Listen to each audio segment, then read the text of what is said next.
चंद्रिका की जिंदगी में अब ऐसा मोड़ आने वाला है जिसकी उसने कभी कल्पना भी नहीं की थी। उसे लगता था कि घर के हर बड़े फैसले पर उसका अधिकार है, हर रिश्ते की दिशा वह अपनी सोच के हिसाब से बदल सकती है। और प्रभात अब उसकी दुनिया से इतना दूर जा चुका है कि उसका लौटना आसान नहीं होगा।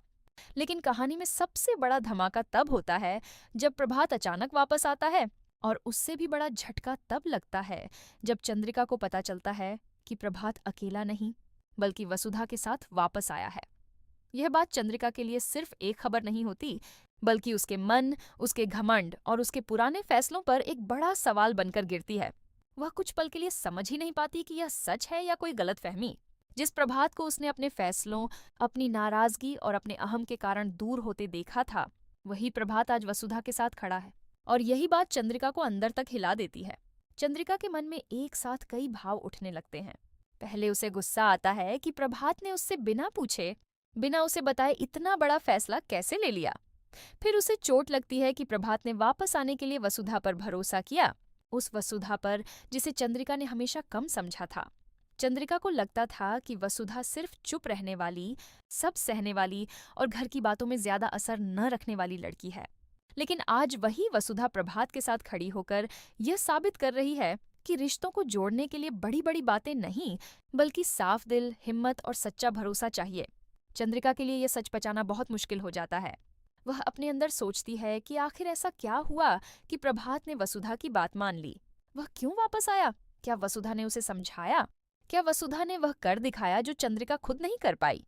यही सवाल चंद्रिका को सबसे ज्यादा बेचैन करते हैं, क्योंकि चंद्रिका के लिए प्रभात की वापसी से ज्यादा दर्दनाक बात यह है कि इस वापसी में वसुधा की भूमिका सबसे बड़ी नजर आ रही है।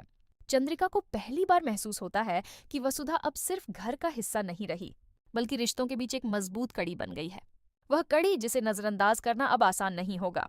चंद्रिका के दिल में पुरानी यादें भी उभरने लगती हैं। उसे वह समय याद आता है जब प्रभात उसके करीब था, जब दोनों के बीच भरोसा था, जब बातें इतनी उलझी हुई नहीं थीं। फिर उसे अपने ही कुछ फैसले याद आते हैं जिनमें उसने गुस्से और अहम को ज्यादा जगह दी। उसे याद आता है कि कितनी बार उसने अपनी बात को सही साबित करने के लिए दूसरे की भावनाओं को नजरअंदाज किया। कितनी बार उसने रिश्तों को समझने के बजाय उन्हें अपने नियंत्रण में रखने की कोशिश की। लेकिन उस समय चंद्रिका को अपनी गलती गलती नहीं लगती थी। उसे लगता था कि वह जो कर रही है सही कर रही है। मगर प्रभात को वसुधा के साथ देखकर पहली बार उसके मन में यह सवाल उठता है कि क्या सच में वह हमेशा सही थी। प्रभात की वापसी से घर के माहौल में भी बड़ा बदलाव आता है। हर कोई हैरान है, हर कोई समझना चाहता है कि आखिर प्रभात किस सोच के साथ लौटा है। लेकिन चंद्रिका के लिए यह माहौल और भी भारी हो जाता है। उसे लगता है कि सबकी नजरें उसी पर हैं, जैसे सब ये देखना चाहते हैं कि वह अब क्या कहेगी, कैसे प्रतिक्रिया देगी और वसुधा को प्रभात के साथ देखकर क्या महसूस करेगी। चंद्रिका बाहर से खुद को संभालने की कोशिश करती है। वह अपने चेहरे पर मजबूती दिखाना चाहती है। वह नहीं चाहती कि कोई उसके अंदर की बेचैनी पढ़ ले, लेकिन उसके मन में तूफान चल रहा होता है। वसुधा का शांत चेहरा चंद्रिका को और परेशान करता है। वसुधा कोई जीत का दिखावा नहीं करती, कोई घमंड नहीं दिखाती, कोई ऐसी बात नहीं कहती जिससे चंद्रिका को नीचा महसूस हो। लेकिन उसकी यही सादगी चंद्रिका को और ज्यादा चुभती है, क्योंकि कभी कभी किसी की चुप्पी भी सबसे बड़ा जवाब बन जाती है। वसुधा के साथ प्रभात का लौटना ही अपने आप में इतना बड़ा जवाब है कि चंद्रिका को शब्दों की जरूरत नहीं पड़ती। उसे समझ आने लगता है कि वसुधा ने कोई शोर नहीं किया, कोई लड़ाई नहीं की, लेकिन फिर भी वह रिश्तों में अपनी अहमियत साबित कर गई। चंद्रिका के अंदर का अहम इस बात को आसानी से स्वीकार नहीं कर पाता। वह सोचती है कि क्या अब प्रभात वसुधा की बात को उसकी बात से ज्यादा महत्व देगा? क्या घर के लोग वसुधा को अब अलग नजर से देखने लगेंगे? क्या वह जगह जिसे चंद्रिका अपना अधिकार समझती थी, अब वसुधा के शांत स्वभाव और सही फैसलों के कारण बदलने लगेगी? यही डर चंद्रिका के मन में धीरे धीरे जगह बनाने लगता है।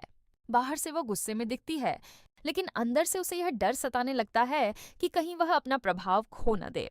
चंद्रिका का दर्द सिर्फ यह नहीं है कि प्रभात वापस आया है। असली दर्द यह है कि प्रभात की वापसी में चंद्रिका नहीं, बल्कि वसुधा वजह बनती दिख रही है। चंद्रिका के लिए यह बात उसके आत्मसम्मान पर चोट जैसी होती है। उसे लगता है कि जिस रिश्ते को वह अपने तरीके से संभालना चाहती थी, उसी रिश्ते को वसुधा ने अपने धैर्य और सच्चाई से बचा लिया।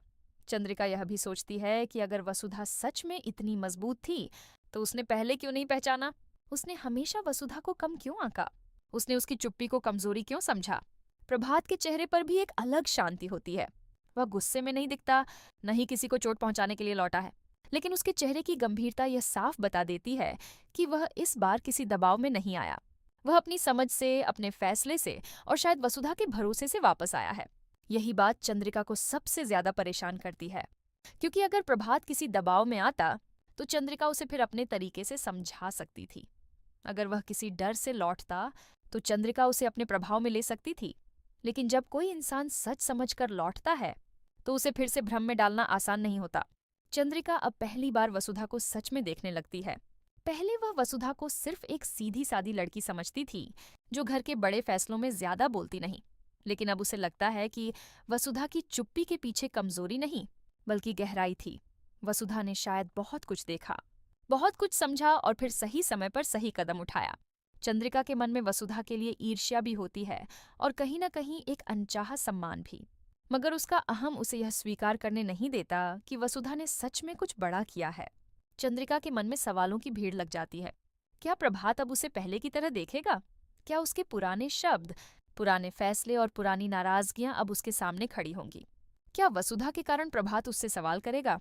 क्या परिवार के बाकी लोग भी अब उससे जवाब मांगेंगे? यह डर चंद्रिका को अंदर से कमजोर करने लगता है, लेकिन वह बाहर से अपनी आवाज ऊंची रखने की कोशिश करती है, क्योंकि उसे लगता है कि अगर वह कमजोर दिख गई तो लोग समझ जाएंगे कि प्रभात और वसुधा की वापसी ने उसे हिला दिया है। घर में प्रभात की मौजूदगी पुराने रिश्तों की धूल झाड़ने लगती है। जिन बातों को चंद्रिका ने दबा दिया था वे अब फिर सामने आने को तैयार दिखती हैं। जिन सवालों को उसने अपने रौब से चुप करा दिया था वे अब जवाब मांगने लगते हैं।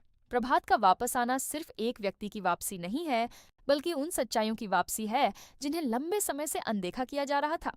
और वसुधा का उसके साथ होना इस बात का संकेत है कि अब रिश्तों को डर या दबाव से नहीं, बल्कि सच और भरोसे से संभाला जाएगा। चंद्रिका इस पूरे पल में खुद से लड़ती नजर आती है। एक तरफ उसका दिल प्रभात को देखकर भावुक होता है, वह चाहती है कि सब कुछ पहले जैसा हो जाए। दूसरी तरफ उसका अहम उसे रोकता है कि वह अपनी गलती मानकर आगे बढ़े। तीसरी तरफ वसुधा की मौजूदगी उसे याद दिलाती है कि अब बात पहले जैसी नहीं रही। अब प्रभात के पास एक ऐसी आवाज है जो शांत है लेकिन सच्ची है।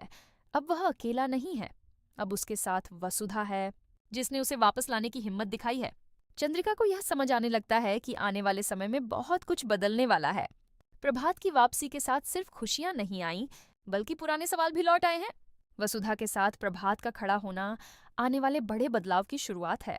अब चंद्रिका को अपने फैसलों का सामना करना होगा। उसे यह देखना होगा कि उसने जिन रिश्तों को अपने नियंत्रण में रखने की कोशिश की, कहीं वही रिश्ते अब उससे दूर तो नहीं हो रहे। उसे यह भी समझना होगा कि रिश्ते हुक्म से नहीं चलते, भरोसे से चलते हैं। और शायद यही बात वसुधा समझ गई, लेकिन चंद्रिका नहीं समझ पाई। इस तरह प्रभात की वापसी चंद्रिका के लिए सिर्फ खुशी या दुख का पल नहीं, बल्कि एक आईना बन जाती है। इस आईने में उसे अपना गुस्सा भी दिखता है, अपनी जिद भी दिखती है, अपनी गलतियां भी दिखती हैं और वसुधा की सच्चाई भी। वह चाहकर भी इस सच से नजरें नहीं चुरा पाती कि वसुधा ने वह कर दिखाया है जिसे चंद्रिका अपने अहंकार के कारण नहीं कर सकी। और यही एहसास चंद्रिका को अंदर तक तोड़ता भी है और सोचने पर मजबूर भी करता है। प्रभात के वापस आने के बाद कहानी में असली भावनात्मक मोड़ शुरू होता है। चंद्रिका अभी भी इस बात को समझने की कोशिश कर रही होती है कि प्रभात सच में लौट आया है, लेकिन उसके लिए सबसे बड़ा सवाल ये होता है कि वह वसुधा के साथ क्यों लौटा। प्रभात जब साफ करता है कि उसकी वापसी किसी मजबूरी, दबाव या डर की वजह से नहीं हुई, बल्कि वसुधा के भरोसे, उसकी सच्चाई और उसके साफ दिल की वजह से हुई है, तो यह बात चंद्रिका को अंदर तक हिला देती है। चंद्रिका को लगता था कि घर में जो भी बड़ा होगा वह उसके फैसले से होगा, लेकिन प्रभात की बात यह साफ कर देती है कि अब रिश्तों की दिशा सिर्फ चंद्रिका की इच्छा से तय नहीं होगी। प्रभात का यह फैसला चंद्रिका के लिए इसलिए भी भारी होता है क्योंकि वह अब तक यह मानती आई थी कि वसुधा जैसी लड़की किसी बड़े बदलाव की वजह नहीं बन सकती। उसे लगता था कि वसुधा सिर्फ सहने वाली है, समझाने वाली है, लेकिन फैसला बदलवाने की ताकत उसमें नहीं है। मगर प्रभात का वसुधा के साथ लौटना इस सोच को पूरी तरह गलत साबित कर देता है। वसुधा ने बिना शोर किए, बिना किसी को नीचा दिखाए, बिना किसी लड़ाई के वह काम कर दिया जो घर के बड़े लोग भी नहीं कर पाए। उसने प्रभात के दिल तक बात पहुंचाई, उसके दर्द को समझा और उसे वापस आने की वजह दी। यही बात चंद्रिका के अंदर छिपे डर को और बड़ा कर देती है। चंद्रिका बाहर से खुद को मजबूत दिखाती है। वह कोशिश करती है कि उसकी आवाज में वही पुराना रोब रहे, उसके चेहरे पर वही नियंत्रण दिखे और कोई यह न समझ पाए कि वह अंदर से परेशान है। लेकिन प्रभात के शब्द उसके मन में बार बार गूंजते रहते हैं। जब प्रभात वसुधा की तारीफ करता है, जब वह उसके भरोसे की बात करता है, जब वह कहता है कि अगर वसुधा ने हिम्मत न दिखाई होती तो शायद वह लौटने का फैसला नहीं ले पाता, तब चंद्रिका को ऐसा लगता है जैसे उसके पुराने विश्वास टूट रहे हैं। उसे पहली बार महसूस होता है कि ताकत हमेशा ऊंची आवाज में नहीं होती। कभी कभी ताकत उस इंसान में होती है जो चुप रहकर भी सही समय पर सही बात कहता है। वसुधा इस पूरे माहौल में बहुत शांत रहती है। वह खुद को जीतने वाली साबित करने की कोशिश नहीं करती। वह चंद्रिका को ताना नहीं देती, न ही अपनी अच्छाई का ढोल पीटती है। लेकिन यही बात उसे और मजबूत बनाती है। चंद्रिका चाहती है कि वसुधा कोई गलती करे, कोई ऐसी बात कहे जिससे वह उसे गलत साबित कर सके। मगर वसुधा का संयम चंद्रिका की बेचैनी बढ़ा देता है, क्योंकि जब सामने वाला इंसान सच के साथ खड़ा हो और फिर भी विनम्र रहे, तो उसे गलत साबित करना आसान नहीं होता।